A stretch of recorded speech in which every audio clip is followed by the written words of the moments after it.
আসলে পশ্চিমবাংলা এবং পূর্ব বাংলা এখন যারা একটা বাংলাদেশ একটা স্বাধীন রাষ্ট্র সর্বভৌমত্ব রাষ্ট্র, আর পশ্চিমবাংলা হচ্ছে ভারতের একটা প্রদেশ।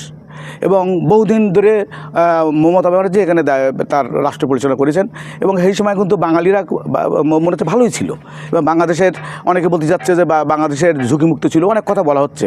কিন্তু আমাদের বর্তমান যিনি জনতা পার্টির হয়ে মুখ্যমন্ত্রীর শপথ নিয়েছেন জনাব শুভেন্দু অধিকারী, উনি কিন্তু বাংলারই মানুষ, উনি বাংলায় কথা বলে।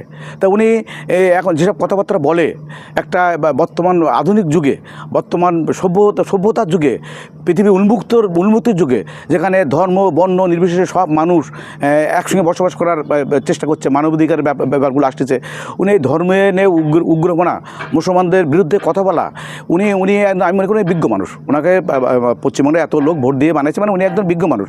উনি তো বাঙালি হিসেবে মুসলমান হোক আর হিন্দু হোক, খ্রিস্টান হোক, বৌদ্ধ হোক, উনি তো সবার আগে মানুষ হিসেবে চিন্তা করবে। উনি তো পশ্চিমবঙ্গের একজন সব মানুষের প্রধানমন্ত্রী, ওনাকে ভোট নাই দিল কেউ।